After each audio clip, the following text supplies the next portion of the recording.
Oke, selamat malam. Jumpa lagi dalam video kali ini. Kita akan kembali membahas arah market global seminggu yang akan datang, dan juga kita akan mengevaluasi bagaimana pergerakannya seminggu terakhir yang barusan kita jalani ini. Kemudian tak lupa saya ucapkan selamat Idul Fitri juga bagi para pemirsa yang merayakan Hari Raya Idul Fitri. Oke, jadi besok market Indo kembali akan buka ya. Jadi sangat penting bagi kita untuk mulai memperhatikan juga kecenderungan market global minggu yang akan datang ya. Jadi sebelum saya lanjut lebih dalam, jangan lupa untuk like dan subscribe channel ini supaya Anda tidak tertinggal video-video baru yang akan saya upload. Oke, kita akan bahas market global dimulai dari indeks Dow Jones Amerika terlebih dahulu. Jadi kita tahu bahwa beberapa waktu terakhir ini indeks Dow Jones ini sangat-sangat tertekan, dan diprediksi minggu lalu bahwa dia akan cenderung turun dalam seminggu kemarin. Ternyata benar, bahkan minggu ini ya, minggu yang baru lalu ini dicatat volume penurunan dan tekanannya lebih besar dari volume yang minggu lalunya ya. Tapi penurunannya masih belum terlalu signifikan. Dibandingkan minggu yang lalu masih kurang lebih hampir sama ya. Tapi terlihat di sini ada sumbu yang agak panjang ya, berarti ada upaya untuk naik namun gagal dan kebanting turun lagi, terutama Jumat malam kemarin. Jadi kalau kita chartnya secara weekly kita lihat ya, kalau ini kita lihat support 32.841 ini kalau kita lihat udah dites berkali-kali, seperti yang pernah saya gambar di lingkaran hitam ini minggu yang lalu ya. Jadi ada kemungkinan kalau sebuah support itu sudah dites bolak-balik, itu dan ada kecenderungan untuk jebol, dan misalnya breakdown, maka kecenderungannya support selanjutnya yang berpotensi untuk menahan adalah 31.000, yaitu support monthly ya. Kalau kita lihat di sini ada support monthly. Ini yang paling mungkin untuk menahan laju penurunan selanjutnya, dan ini memang masih bulan Mei dan belum berakhir ya. Tapi kalau kita lihat dia sudah mulai breakdown moving average 20-nya secara monthly, yaitu untuk indeks Dow. Dan kalau kita lihat di weekly-nya juga, ini hujaman-hujaman bearish candle-nya itu gede-gede, dan bahkan ini bullish candle yang gede ini tidak mampu mengangkat harga secara signifikan ya, bahkan hanya sumbu-sumbu aja, dan kemudian gagal breakout dan turun lagi. Dan di sini juga kalau kita lihat sudah terjadi dead cross secara weekly chart ya, sudah terjadi dead cross. Kemudian menurut pandangan saya sih ya, sangat-sangat besar kemungkinan minggu depan cenderung masih akan turun, bahkan mungkin minggu depan adalah minggu di mana indeks Dow ini bisa sampai ke next support 31.000, atau mungkin di tengah-tengahnya, mungkin kira-kira 31 atau 32.000 ya. Kalau kita gambar trend lainnya secara price action ya, ini pandangan price action ya. Jadi ada bermacam-macam metodologi untuk melihat arah market, namun pegangan saya adalah price action.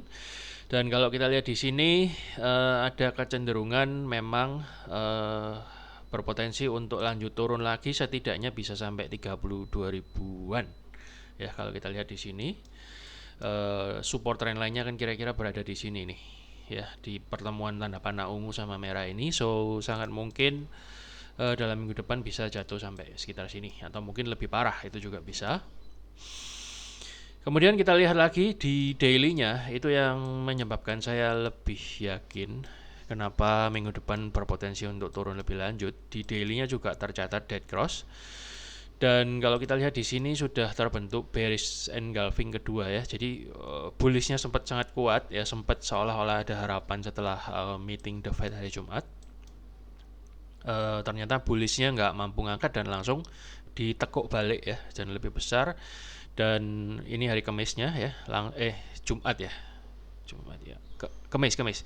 Kemudian Jumatnya langsung dibanting lagi lebih parah ya. Namun masih ada sedikit rejection ya. Jadi buyer masih berusaha mempertahankan posisinya. Namun menurut pandangan saya sudah tanggung banget ya. Jadi sangat besar kemungkinan sekalian langsung dijeblosin sampai ke support 32.000. Bisa jadi itu terjadi Senin atau Selasa atau dalam minggu depan ya. Kalau kita lihat dia masih dalam koridor trendline ini, dan sangat mungkin ini akan mentok sampai ke sekitar 32.000 ya. Itu untuk DJI. Kemudian kita lihat US 500 atau S&P 500. Ya, ini juga pernah saya share di Facebook dan kemungkinan juga akan mirip-mirip pergerakannya dengan Dow Jones dan DAX dan juga Nasdaq ya, karena tiga indeks ini sering kali berkolerasi. Dan kalau kita lihat di sini supportnya di 4141 ini sudah breakdown ya, sudah di close secara daily-nya di bawah support ini. Coba kita lihat di weekly-nya sebentar. Nah, weekly supportnya juga sudah jebol ya, dan kemungkinan besar akan menuju ke area 4000-an yang merupakan area support kuat selanjutnya. Dan kalau kita lihat di candlenya, ini bentuknya mirip sekali dengan Dow Jones tadi dan sudah lebih breakdown ya. Jadi skenario yang tanda panah bintik-bintik ke atas ini ternyata gagal, nggak mampu naikin harga. Dan sudah breakdown Jumat kemarin, dan ini kemungkinan kalau misalnya ada sedikit kenaikan, paling dia akan retrace kecil aja dan kemudian lanjut turun ya. Faktor kedua adalah support ini sama sudah dites berkali-kali ya, kemudian juga sudah terjadi dead cross. Ini sudah bukan almost dead cross ya, ini saya share di Facebook, melainkan sudah dead cross, terjadi dead cross, dan ini biasanya akan lanjut. Paling banter kalau menurut saya dia akan retrace lagi ke area bintik-bintik ini 4141 ya, dan kemudian dia akan lanjut lagi turun. Nah, seperti ini. Palingan dia akan retrace ke sini, kemudian dia akan lanjut turun ke bawah.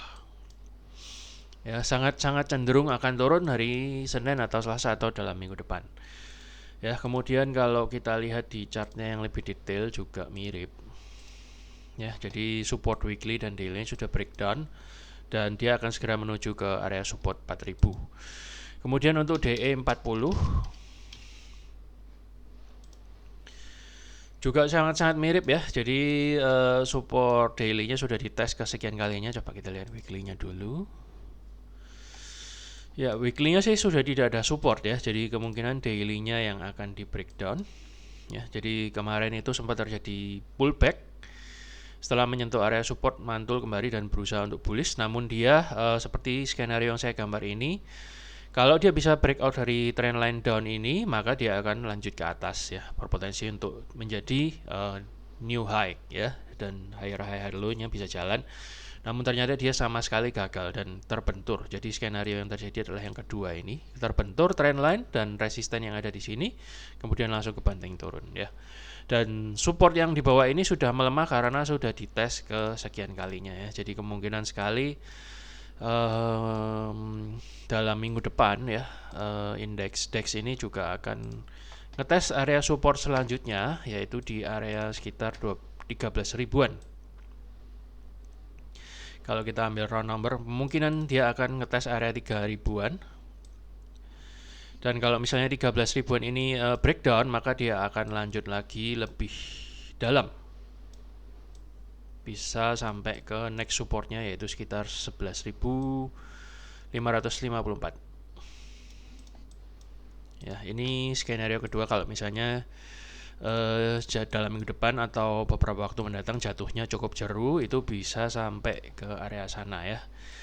Kenapa 11.554 ini? Karena ada support di area weekly-nya ya. Jadi kita nggak usah ke bawah dulu, mungkin ke sini dulu. Kalau ini masih jebol lagi, baru ini parah banget ya, bisa sampai ke 11.056 ya. Bukan tidak mungkin, karena semua bisa aja terjadi di market. Oke, untuk indeks DAX ya. Jadi kalau misalnya ini mau kita gambar trendline, ini dia masih kebentur oleh down trendline yang ada di bawah. So kalau misalnya kita gambar trendline, lapis kedua yang sangat mungkin adalah, nah pas banget kan ketemunya di area 13.000 ya, perpotongannya itu pas banget di area 13.000. So ini sangat-sangat mungkin itu terjadinya ketemunya nanti di sini. Ya, itu ajaibnya price action. Jadi kita akan melihat dulu apakah dalam minggu depan atau beberapa hari mendatang atau bahkan mungkin Senin langsung jeblos sampai sini, sangat-sangat mungkin ya. Jadi kalau kita lihat secara price action, mungkin dia butuh 1-2 hari lah dia sampai ke sini ya. Candle berikutnya, kalau misalnya panjang dia bisa sampai sini. Ya, jadi bukan tidak menutup kemungkinan misalnya hari Senin terjadi retrace, tapi mungkin saya kira enggak ya, karena ini sudah dites bolak-balik supportnya. saya kira akan kemungkinan lebih cenderung langsung turun. Kalau misalnya retracement pun ya kemungkinan dia akan retrace maksimal ya, maksimal itu sampai ke area sekitar ini. Ada daily resistance di sini, kira-kira 13.950-an ya, mungkin kalau misalnya terjadi retracement. Ya, jadi ada dua skenario, langsung turun atau dia mandul dulu sedikit baru turun. Kemudian kita masuk ke China.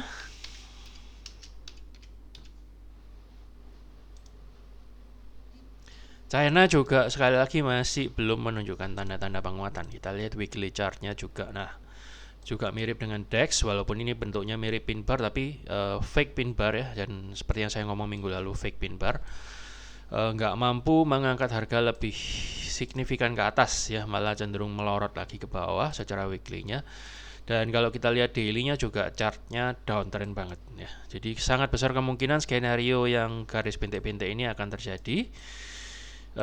Mungkin sekali dia akan ngetes dulu area support 12.630 baru kemudian terjadi pantulan. Ya, itu sangat-sangat mungkin. Dan kalau kita lihat ini sudah dead cross long time ago ya, dan dia terus downtrend sampai sekarang. Saya kira mungkin support yang berusaha menahan adalah 12.630 dulu. Kalau misalnya dia breakdown baru ke 11.778. Kita lihat aja dalam minggu depan apakah sampai sana. Ya, 11.700 ini ada support weekly. Jadi beralasan sekali apa yang garis-garis ini saya gambar ya. Jadi itu merupakan support-support yang dituju oleh harga. Saya kira support yang di 12.800 ini juga nggak akan bisa menahan. So sangat mungkin langsung candlenya ini akan berlanjut ke arah bawah.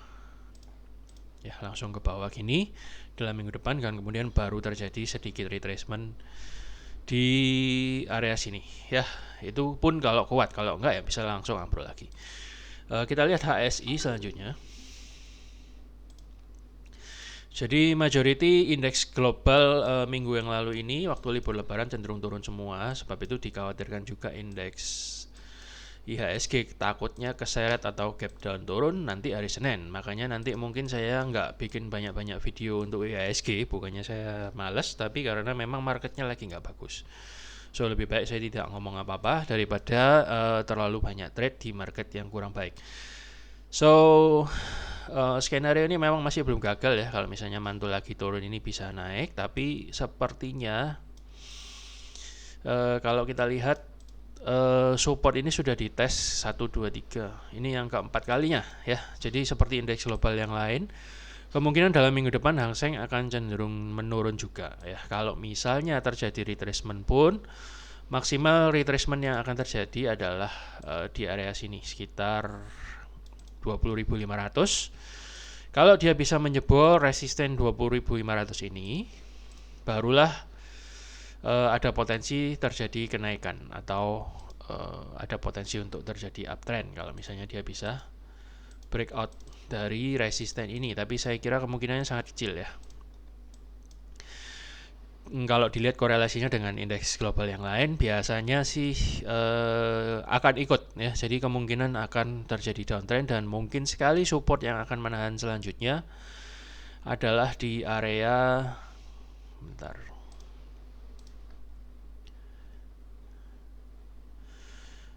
Iya.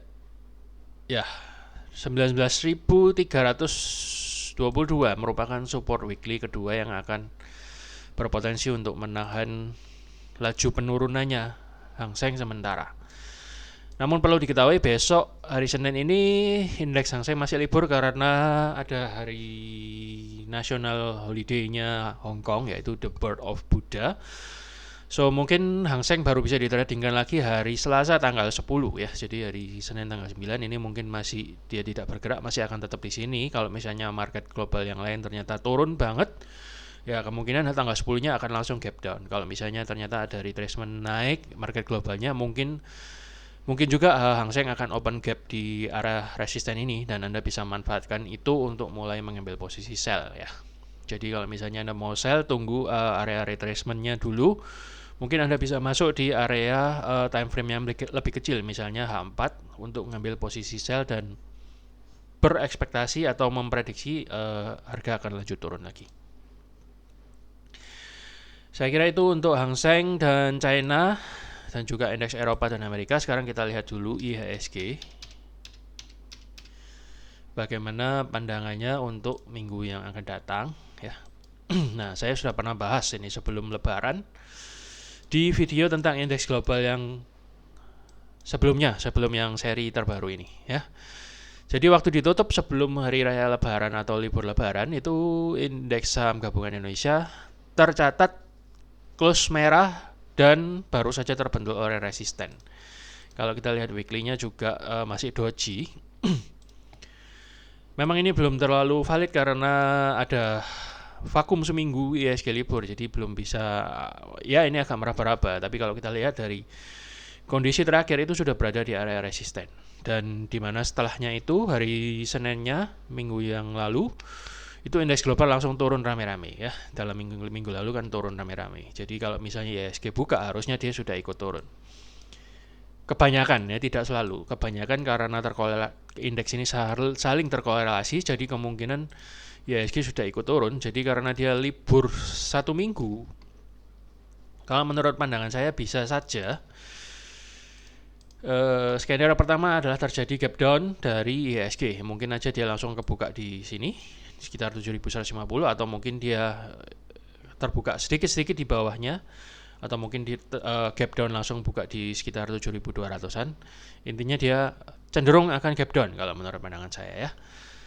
Dan kalaupun tidak, mungkin posisinya akan sama dan setelah itu nggak lama dia akan kejedot resisten dan cenderung turun karena kalau kita lihat korelasi market globalnya sangat dominan merah ya. Jadi bukannya saya kepingin IHSG turun ya, cuman kita lihat aja biasanya kecenderungannya seperti apa. Ini kan namanya observasi ya. Jadi observasi itu cenderungnya kita melihat kecenderungan. Jadi dengan kecenderungan yang kita observasi itu kita bisa mengambil kesimpulan dan mengambil tindakan market ini mau kemana. Begitu. Jadi hati-hati. Kalau menurut saya lebih prefer hari Senin mungkin tidak trading terlalu banyak dan melihat situasi terlebih dahulu untuk saham-saham Indonesia. Saya kira sekian dulu apa yang saya sampaikan ini untuk pandangan market global seminggu yang akan datang dan juga evaluasinya seminggu yang baru lalu kemarin. Semoga-moga apa yang saya sampaikan ini boleh berguna bagi Anda, para trader indeks maupun trader saham. Sekian dulu, semoga apa yang saya sampaikan ini boleh menjadi referensi yang berguna bagi Anda. Selamat malam dan salam profit. Terima kasih sudah nonton.